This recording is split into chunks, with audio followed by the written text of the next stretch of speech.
నెలకి 50,000 నుండి 60,000 ఆదాయం రన్ టైలర్ యాప్లో ఆర్డర్ కంప్లీట్ చేసి పేమెంట్ పొందండి. సార్ హాయ్ నమస్తే. నమస్తే, ఎలా ఉన్నారు? బాగున్నాను sir. Welcome to Tollywood once again. Thank you. Sir ఏంటి ఫుల్ బిజీగా ఉన్నటువంటి బార్బరిక్ ప్రమోషన్లో నడుస్తుంది. సార్ ఏంటి సార్ అంటే ఇది అంటే పర్టికులర్గా ప్రమోషన్ టైంలో మీరు చేసే కాన్సన్ట్రేషన్ ఎలా ఉంటుంది ఒక సినిమాకి?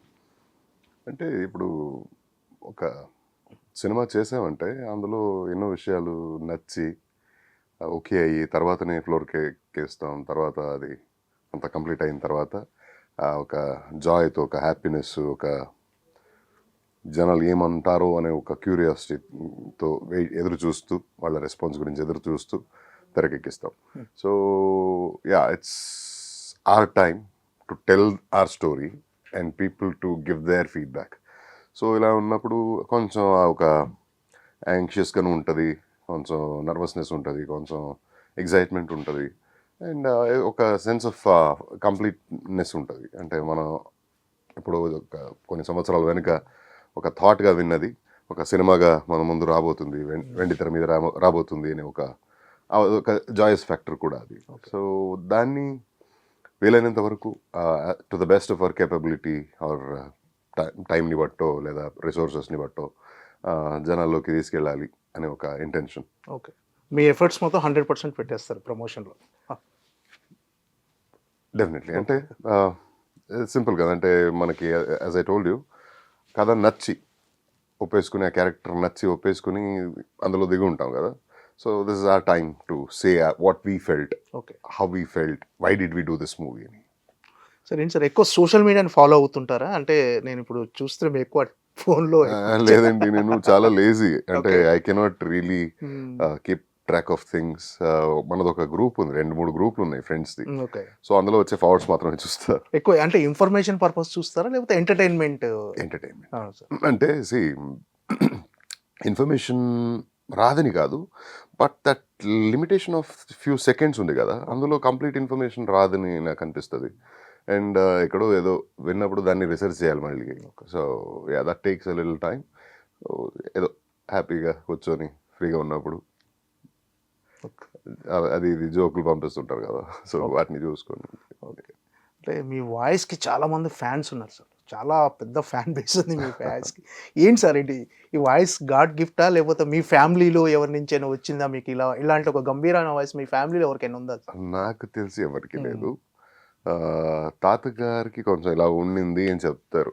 నేను అంటే చాలా చిన్నప్పుడే ఆయన హీ పాస్డ్ అవే. అదర్వైజ్ నాకు తెలిసి ఎవరికి లేదు, ఇది గాడ్ గిఫ్టే. ఓకే, అంటే మల్టీ టాలెంటెడ్ మీరు. ఒకవైపు డబ్బింగ్, ఒకవైపు యాక్టింగ్, మరోవైపు సింగింగ్. సరే, అంటే ఇలా చాలా తక్కువ మంది అంటే ఇన్ని మల్టీ టాలెంటెడ్గా టాలెంట్ చూపించడం అనేది డెఫినెట్గా చాలా రేర్. అంటే చేసే పని బాగా చేయాలి. ఎవరో వచ్చి నువ్వు ఇది బాగా చేయలేదు అని వేలు పెట్టి చూపించకూడదు అనేది ఒక ఇంటెన్షన్ అంతే. అంటే మీకు ఏది సార్ ఈ మూడిట్లో ఎక్కువగా మీరు దేనికి ప్రిఫరెన్స్ ఇస్తారు, దేనికో ఏదండి ఇష్టం? సింగింగ్ ఒకలాగా, అది ఫస్ట్ లవ్ లాగా మర్చిపోలేని ఒక భావన ఉంటుంది కదా, అలాగా. యాక్టింగ్ ఇస్ డెఫినెట్లీ భారీలాగా, ఓకే, వదులుకోలేము. ఓకే, జీవితాంతం ఇది. ఓకే. ఏంటి సార్ ఈ బార్బరిక్ త్రినధారి ఎలాంటి cinema? Barbarik is one beautiful thriller అని చెప్పొచ్చు, డ్రామా అని చెప్పొచ్చు, మంచి కథ అని చెప్పొచ్చు. నాకైతే ఇందులో హైలైట్ అంటే స్క్రీన్ ప్లే.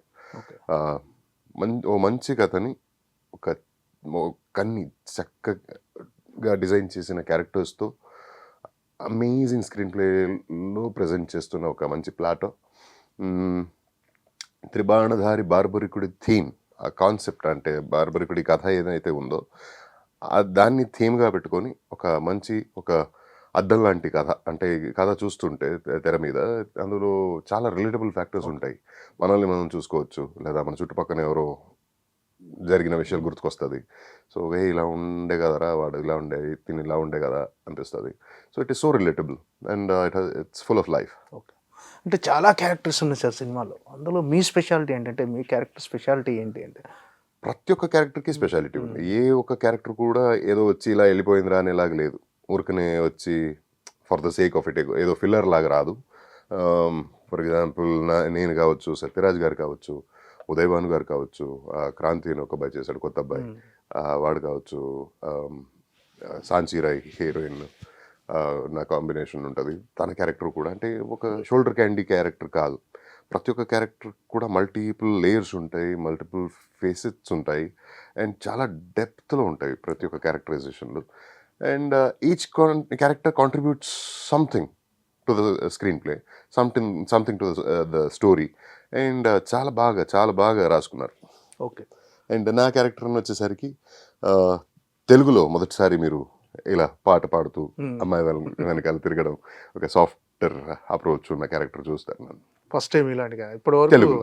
తెలుగులో కన్నడలో చేశాను. ఆ, అంటే ఓదెల 2లో కానీ ఓదెల్లో కానీ మీ క్యారెక్టర్ చూసి అందరికి భయం వేస్తుంది సార్. ఆ క్యారెక్టరైజేషన్ అలా ఉంటుంది.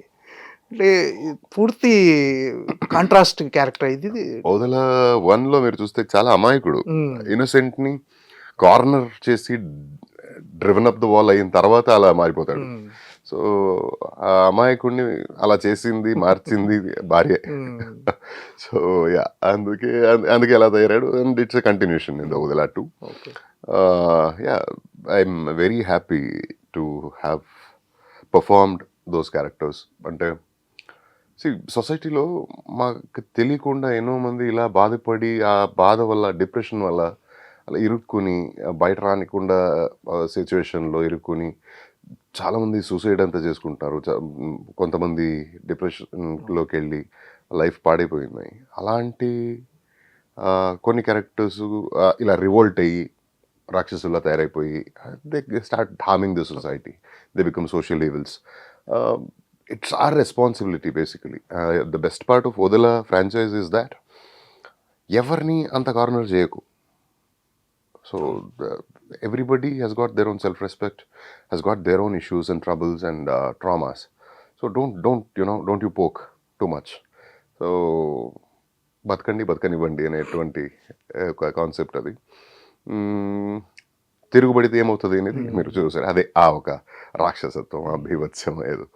అండ్ ప్రతి ఒక్క క్యారెక్టర్ నాకు తెలుగులోకి పర్టికులర్లీ చెప్పాలంటే నేను చేసినవి, be it Narappa, be it nine diaries, be it Simbaa, be it Evam, be it Odela franchise, ఇవన్నీ ప్రతి ఒక్క character they are so different from each other, so peculiar, unique. And I'm so glad and happy, I feel lucky ఇలాంటి క్యారెక్టర్స్ వచ్చినందుకు. ఆ లిస్ట్లో ఇప్పుడు మీరు త్రిబాణధారి బార్బరిక్లో రామ్ అనే ఒక క్యారెక్టర్ని చూడబోతున్నారు. కొత్త ప్రజెంటేషను, కొత్త రకంగా కనిపిస్తుంది మీకు.